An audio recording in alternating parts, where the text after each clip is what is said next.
ക്ലാസ്സിന് നമസ്കാരം. വിശപ്പ് സഹിച്ചവനെ പച്ചവെള്ളത്തിന്റെ മുതലുമറിയുമെന്നൊരു ചൊല്ലുണ്ട്. നാം ഇന്ന് എന്ത് സമൃദ്ധിയിലാണ് ജീവിക്കുന്നത്. നമുക്ക് ഇഷ്ടപ്പെട്ട ഭക്ഷണവും വസ്ത്രവും ആവശ്യപ്പെട്ട് നമുക്ക് കിട്ടുന്നു. പക്ഷേ ഇതൊന്നും ലഭിക്കാത്ത കുറേ കുട്ടികൾ നമ്മുടെ ചുറ്റുപാടും ജീവിക്കുന്നു.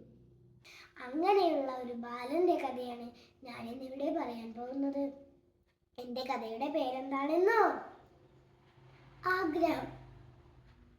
ഒരിടത്ത് ഒരു കൊച്ചു ഗ്രാമത്തിൽ ഓലമേഞ്ഞ ഒരു കൊച്ചു കുടിയിൽ ഒരു ബാലൻ ജീവിച്ചിരുന്നു. അവന്റെ പേരാണ് കുട്ടൻ. സ്കൂൾ ജീവിതം എന്താണെന്ന് പോലും അവൻ അറിഞ്ഞിരുന്നില്ല. ഒരു നേരത്തെ ആഹാരം പോലും കഴിക്കാനില്ലാത്ത അവന് പഠിക്കാനുള്ള ആഗ്രഹം വളരെ വലുതായിരുന്നു. അവന്റെ വിഷമം കണ്ട് അവന്റെ അമ്മ അവനെ ഒരു സർക്കാർ സ്കൂളിൽ ചേർത്തു. അവിടെ എത്തിയപ്പോൾ എല്ലാവർക്കും പുതിയ ബാഗുകൾ, ചെരുപ്പുകൾ. ഇതുകണ്ട് അമ്മയ്ക്ക് കുഞ്ഞിന്റെ മുഖത്തേക്ക് നോക്കാനേ കഴിഞ്ഞില്ല. അന്ന് അവിടെ വെച്ച് കുട്ടന് ബാബു എന്നൊരു സുഹൃത്തിനെ ലഭിച്ചു. ഒരു ദിവസം കുട്ടൻ ബാബുവിനോട് ചോദിച്ചു, നിന്റെ വീട് ഓലയാണോ ഓടാണോ? ബാബു പറഞ്ഞു, മാളികപ്പുറമുള്ള വീട്. കുട്ടൻ അതിശയത്തോടെ ചോദിച്ചു, മാളികപ്പുറമുള്ള വീടോ? അതെന്താ?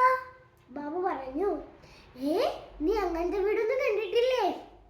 ഒരു ദിവസം നിന്നെ ഞാൻ എൻ്റെ വീട്ടിലേക്ക് കൊണ്ടുപോകാം.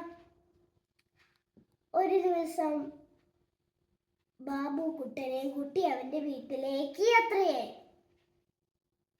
വീട് കണ്ടതും കുട്ടൻ ഞെട്ടിപ്പോയി. അയ്യോ, ഇതെന്താ കൊട്ടാരം പോലെയുണ്ടല്ലോ. അങ്ങനെ അവർ വാതിൽ തുറന്നതും കുട്ടൻ പേടിച്ചുപോയി. കുട്ടൻ നോക്കിയപ്പോൾ അങ്ങനെയുള്ള മറ്റൊരു വീട്. അതിൻ്റെ അകത്ത് വലിയ ഒരു പട്ടിക്കുട്ടി. പട്ടിക്കുട്ടിയുടെ മുന്നിൽ എന്താണെന്നോ? വലിയ ഒരു പാത്രം നിറയെ ആഹാരം. ഇത് കണ്ടതും കുട്ടൻ്റെ വായിൽ വെള്ളം ഊറി. സ്കൂളിൽ എത്തിയപ്പോൾ ടീച്ചർ എല്ലാവരുമായി ഒരു ചോദ്യം ചോദിച്ചു, നിങ്ങൾക്ക് ഭാവിയിൽ ആരാകണം? ഇത് കേട്ടതും കുട്ടൻ ഉറക്കെ വിളിച്ചു പറഞ്ഞു, എനിക്ക് ബാബുവിന്റെ വീട്ടിലെ പട്ടിക്കുട്ടിയായാൽ മതി. ഇത് കേട്ടതും എല്ലാവരും ചിരിക്കാൻ തുടങ്ങി. പക്ഷെ ചിരി അധികം നേരമുണ്ടായില്ല. കുട്ടന്റെ അവസ്ഥ മനസ്സിലാക്കിയ കൂട്ടുകാരും അധ്യാപകരും അവനെ സഹായിച്ചു. അവരങ്ങനെ പഠിച്ച് ഉയരങ്ങളിലെത്തി. കൂട്ടുകാരെ, നമ്മൾക്ക് ഇതിൽ നിന്ന് എന്ത് മനസ്സിലാക്കാം? ആഗ്രഹമുണ്ടെങ്കിൽ മാത്രമേ ഉയരങ്ങളിലെത്താൻ സാധിക്കൂ. നന്ദി, നമസ്കാരം.